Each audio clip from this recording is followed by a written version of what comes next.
Lions club Delhi veg की तरफ से शांतिधाम आश्रम गुरुकुल जयपुरी एनक्लेव में आनंद विहार बस अड्डे के सामने गौशाला में गौमाता को दलिया व हरा चारा खिलाया गया।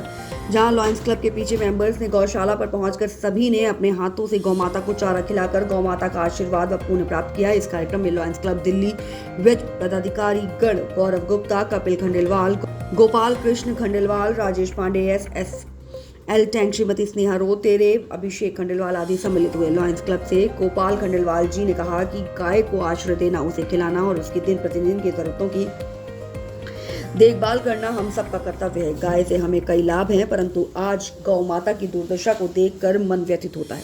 इसीलिए हम लॉयंस क्लब की ओर से इस तरह के कार्यक्रम प्रतिदिन करते रहते हैं। यह एक सकारात्मक पहल है, किसी एक व्यक्ति विशेष का काम नहीं, बल्कि हम सबको मिलकर गौ माता के लिए उचित खान पान और रहने की व्यवस्था करनी चाहिए। गोपाल कृष्ण खंडेलवाल है और लॉयंस क्लब दिल्ली वेज की तरफ से मैं जॉइंट सेक्रेटरी हूँ और राष्ट्रीय स्वयंसेवक संघ का स्वयंसेवक। आज हमारे लॉयंस क्लब की तरफ से गौधाम पे गायों के लिए दलिया व हरा चारे की व्यवस्था की गई थी, तो इसलिए हम सारे के सारे लॉयंस के मेंबर यहाँ पे हुए थे। गाय के प्रोडक्ट से हमारे लिए जीवन का एक आधार है। जीवन मतलब आदमी जो इन चीज़ों को यूज करेगा तो वो निरोगी रहेगा। जैसे गौमूत्र हो गया, गाय के बने हुए गाय के गोबर के बने हुए दीपकों को, ये पर्यावरण के लिए और पॉल्यूशन के लिए बहुत ही लाभदायक है। जिस तरह से हमारे जीवन में गंगा माता का गंगा जल जीवनदायिनी है, वैसे ही गौ माता का प्रोडक्ट जो भी है वो हमारे लिए निरोगी रखने का एक साधन है। और आप सबको, पूरे भारतवासियों को मेरी तरफ से दीपावली की बहुत बहुत शुभकामनाएं। धन्यवाद। सर, इससे जुड़ता एक क्वेश्चन है कि वैदिक काल में अगन्या बोला जाता गाय को, तो आज जो प्लास्टिक वगैरह गायें जो हैं उस पर बस स्टैंडों पे घूम रही हैं, तो सर आप क्या संदेश देना चाहेंगे और आप किस तरह से पहल कर रहे हैं इस चीज़ में? हम तो जैसे गौशाला हमारे संघ के उससे ही स्वयंसेवक हैं, अरुण जी हमारे, ये चला रहे हैं। और जो वैदिक काल के अंदर गायों का मान सम्मान होता था, जिस तरह से माँ का सम्मान होता था, वैसे ही हमारे गौ माता का सम्मान, गौ हमारे लिए पूजनीय है। और जो सनातन धर्म के भाई हैं, मैं उनसे एक बात ये कहना चाहूँगा, गौ हमारी माता है और माता के रूप में सनातन धर्म के सभी भाई उनको पूजते हैं। कृपया करके मेरा आप सबसे अनुरोध है, हाथ जोड़ के विनती है कि गायों को खुली सड़कों पे ना छोड़ें, ताकि वो कचरा ना खाएं, प्लास्टिक ना खाएं और गंदगी ना खाएं।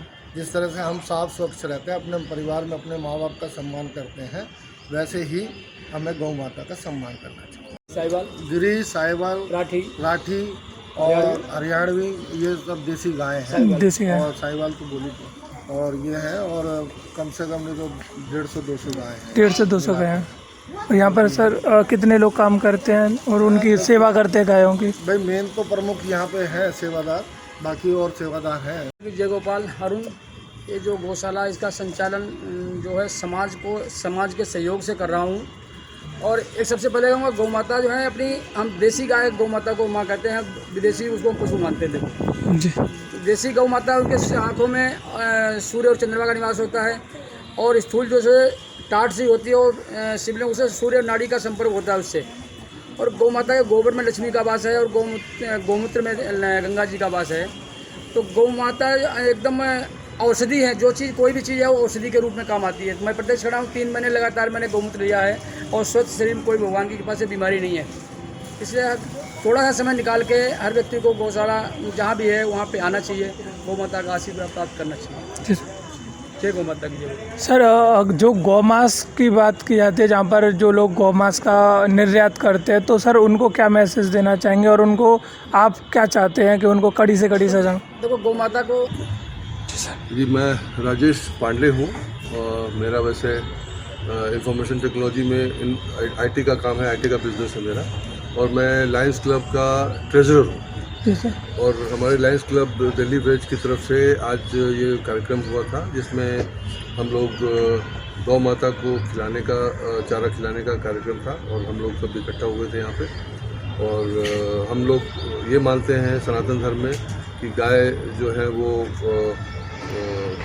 माँ का स्वरूप है, और इसलिए उसकी जो श्रद्धा है हमारे लिए है वो अपरंपार है और हमें उसकी सेवा करनी चाहिए। अभी उस तरह की फीलिंग बचपन से लोगों को नहीं डल गई है। हमारे हम जिस टाइम के पले बड़े हैं हमारे को तो इस तरह की शिक्षा मिली थी, लेकिन अब हमारे बच्चों को उस तरह से हम नहीं कर पाए, ये हमारी गलती महसूस करता हूँ मैं। लेकिन ये चीज़ें करके इस तरह से एक्शन करके मुझे लगता है कि हम समाज को ये मैसेज दे सकते हैं कि गाय की सेवा करें। और गाय में जितने सारे गुण हैं, मैं तो उतना जानकार नहीं हूँ, लेकिन कहते हैं कि इतना सारा गुण है, इनकी हर चीज़, दूध, गोबर, यूरिन, हर चीज़ से मानव को फ़ायदा हो सकता है। तो इसीलिए इसकी तो ज़रूर सेवा करनी चाहिए, इसकी रक्षा भी करनी चाहिए।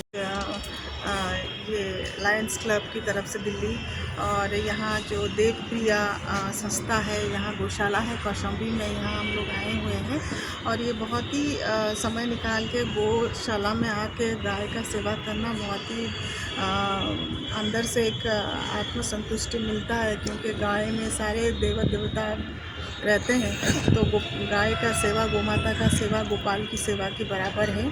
और यहाँ आके मुझे पता चला कि गोबर से ही दिया बन रही है, ये कि बहुत ही पर्यावरण के लिए अच्छा है। इसके बारे में मैं कहना चाहूँगी कि ज़्यादा से ज़्यादा लोग इस दीपक को जलाएं और पर्यावरण को ठीक रखें।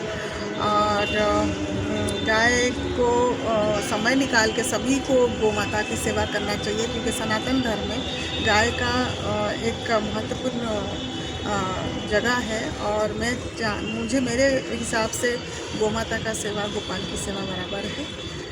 धन्यवाद। और दीपावली का सबको शुभकामना। प्रभाकर विष्णु हुआ।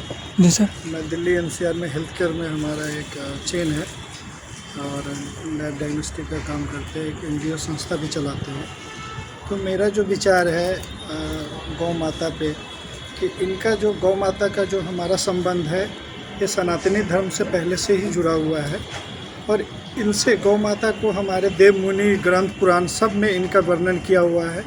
गौ माता और इनसे रिलेटेड जो भी चीज़ें हैं, जैसे इन्होंने बताया हमारे लायंस क्लब के वेज के जो भी हमारे जो मेंबर्स हैं, इन्होंने बताया कि इनका दूध, इनका गोबर, इनका मूत्र, ये आज नहीं ऋषि मुनियों के ज़माने से इनका आयुर्वेदिक में इस तरीके से इलाज हो रहा है। और आज आधुनिक युग में भी इनका इलाज जो है इन्हीं तरीक़ों से किया जा रहा है। इसलिए हमारे लिए तो गौ माता जो है सर्वोपरि है सनातनी धर्म।